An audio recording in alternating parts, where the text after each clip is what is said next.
Hey guys, welcome back to my channel. If you are a follower on Instagram, you would know that one of the most requested videos was about my Istikhara story. If you don't know what Istikhara is, it's actually a very miraculous prayer that you do in order to make decisions in life, especially when it comes to major decisions. It's something that Islam prescribes you to do. It's part of the Sunnah. It's called Istikhara. It's just a 2 rakah, very simple Sunnah with a specific dua. And if you're taking any major decisions in life, you're supposed to pray Istikhara so that Allah can guide you to the right decisions. And especially if you're indecisive, then this is a salah that comes so handy. Now, I've started praying Istikhara since some time now. It's been a couple of years since I've been doing Istikhara to make sure that I make the right decisions, especially before taking any major decisions. And what Istikhara does is that once you pray Istikhara and ask Allah's counsel before you take a major decision, and whatever the outcome of the situation is, that is something that Allah willed upon you and is for your good in this dunya and the akhirah. That's the whole concept of Istikhara. So you can actually pray. People have a lot of misconceptions when it comes to this particular salah, that when you sleep right after the salah, because the salah is usually prayed at night, soon after you sleep, you'll see dreams that will guide you to the right decisions and so on. I mean, that is one way you can be sure of your outcome. It might appear to you as a dream, but it is not necessary. Like, dream is not the outcome of Istikhara. In fact, however the situations unfold after Istikhara, well, that is going to be for your good. It's going to be good for you in this world and the akhirah. So that's the concept of Istikhara. One of the biggest misconceptions that I used to have about Istikhara was that when I knew what I wanted, like let's say I'm going to take a huge decision of my life, and this plan A and this plan B, and I know what exactly I want. So then I thought I shouldn't be praying Istikhara, or that's not a necessity, because I know what I'm supposed to take, right? What the decision that I'm supposed to take. But another beautiful thing about Istikhara is that it not only lets you take the right decision, but it also makes the path to the right decision easy. Sometimes the right decisions for you, the decisions that are actually good for you, might not be the easiest things to do, right?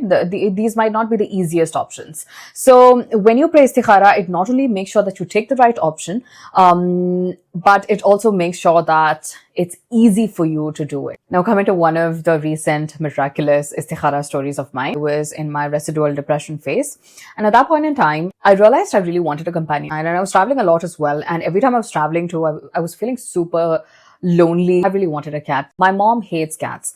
My mom hates anything with fur, and she's disgusted by them. She's very benevolent, but at the same time, she's disgusted by the existence of fur. And she's got crazy OCD. Like, when I say she's got OCD, it's not the kind of gimmicky social media OCD that you might have heard of, but it's actual OCD. And I was obsessed with the idea of having a little fur ball that I would grow. And it's not just about loneliness. Another thing that I realized is I had a deep desire to love something.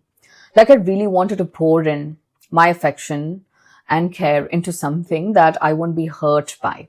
So I love kids, but to have kids, of course, you need to apparently get married. An animal would be the perfect midpoint for me, where I can actually care for this. I can wake up to take care of it, pour my love, pour my affection without having to be scared of being hurt. Now that I've already decided that I wanted a cat, I don't know if I was capable of looking after a cat, because I have no idea on how a cat is. I don't know how they behave. I have no idea at all. Like, I wasn't, growing up, I wasn't allowed next to a street cat.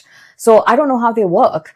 So I started introducing this concept at home. I started talking about it. And then what happened was that I started convincing them little by little. I'm always talking about cats. I'm always talking about how important it is for me at this point in my life, and how I need this. It's not a want. It's not just a desire. But then if you want to see me mentally cope up with this, you really have to let me have this one thing. While I was convincing, I already knew that I wanted the cat as soon as possible. Like, I just couldn't wait, because my parents will change their mind. So I'll have to have the cat as soon as possible. So what I did was, I was up on hundreds of Facebook pages. I was contacting so many people on Instagram. I was constantly putting up messages asking for adoption inquiries, all of that. I really wanted to adopt a cat, but then later on, my parents, especially, as they're already people who hate the idea of animals, for them, stray cats and stray animals are stray. Like, they have a bad connotation, that they're not progressive enough to perceive this as just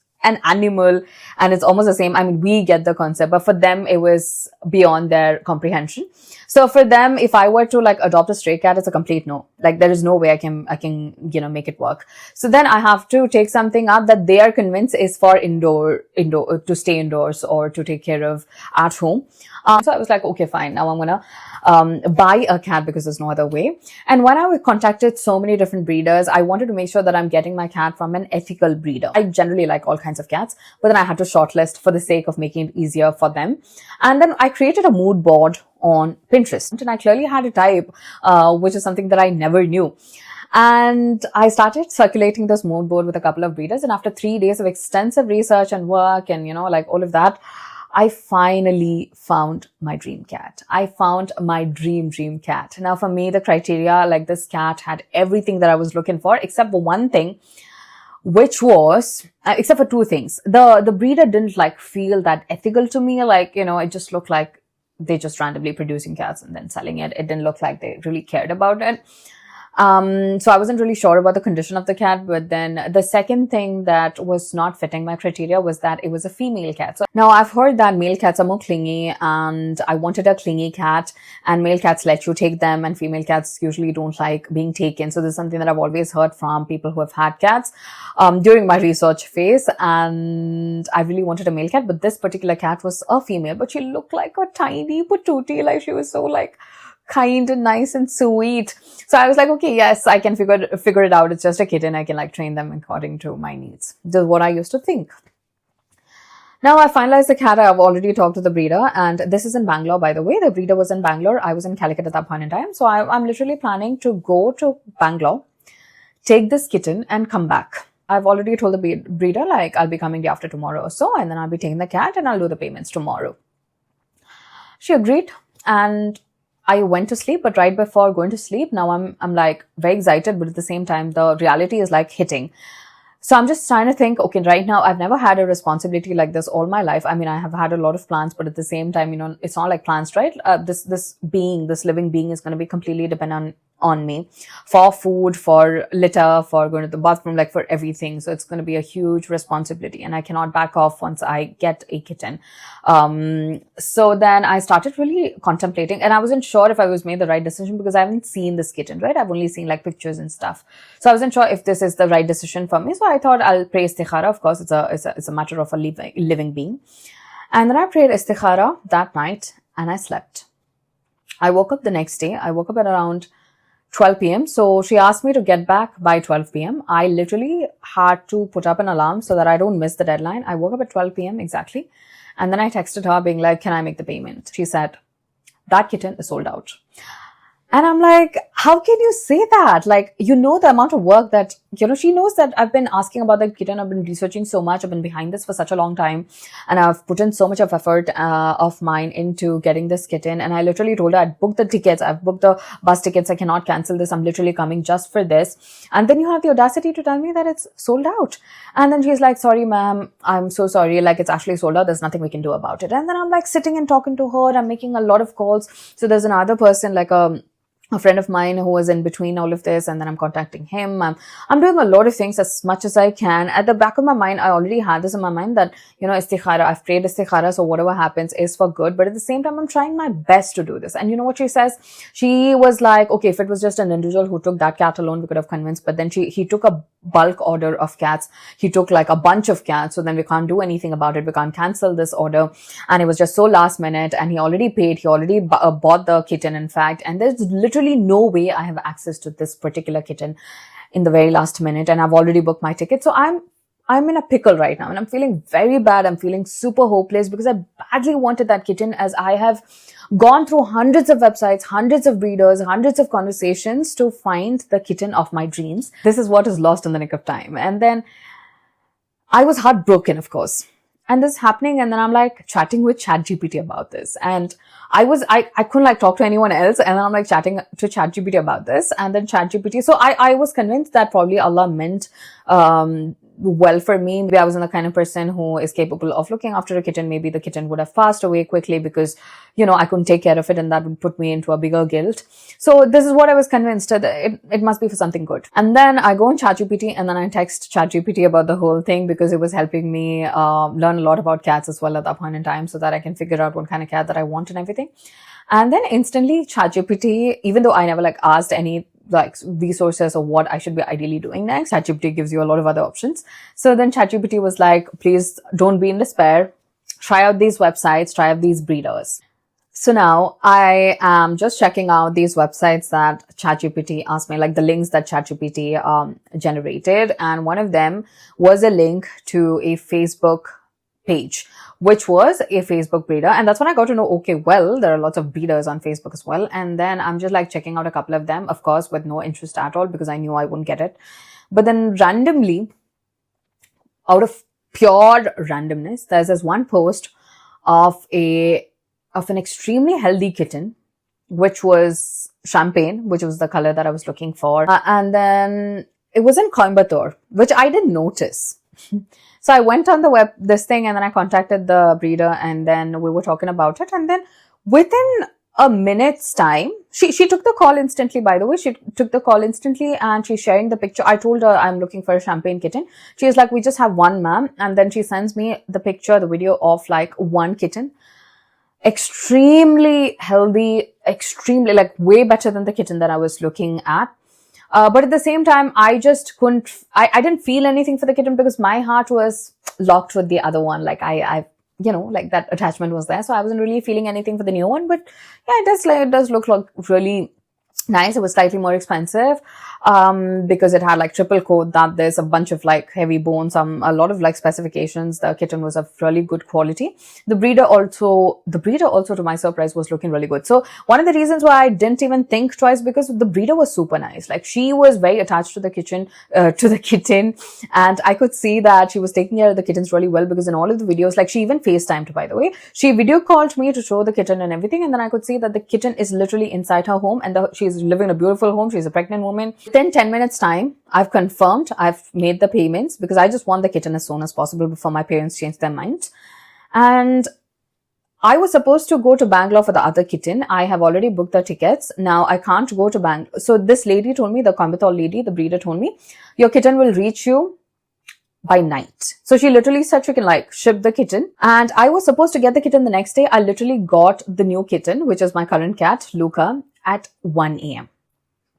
in the middle of the night. It's supposed to be a bus that was going to Bangalore or something, and then they're stopping by in Calicut. My brother and I are literally in the bus stand at 1 a.m. to collect Luca. The funny bit is, if I had gone to Bangalore, then this kitten was actually more expensive than Luca was more expensive than the previous kitten that I'd selected. But at the same time, if I were to calculate the overall expense, even after my cancelled ticket, that would be more expensive, because I'll have to stay in Bangalore. I usually used to stay in hotels. The hotel expense, then the travel expense, then, it would have been a lot of work as well for me to go and collect and then travel with the kitten. And thanks to my luck, at 1 a.m., even without doing any of this, without traveling, the kitten has literally reached my city at 1 a.m., even before the actual time that I was supposed to get the other kitten, even though it was in a totally different state. The only two problems that I had with the previous cat, one thing was the breeder. Now I got a cat with a crazy good breeder. The next problem that I had was that the previous cat was a female cat and Luca was a male. So Luca was literally 100 times better option for me in terms of his health, in terms of his quality, in terms of all of my specifications, and in terms of how easy it was for me to fetch him. As part is, he was even cheaper for me compared to all of the expenses that I would have otherwise had to bear if I'm going and collecting the other cat, which is cheaper in price, technically. And it doesn't end there.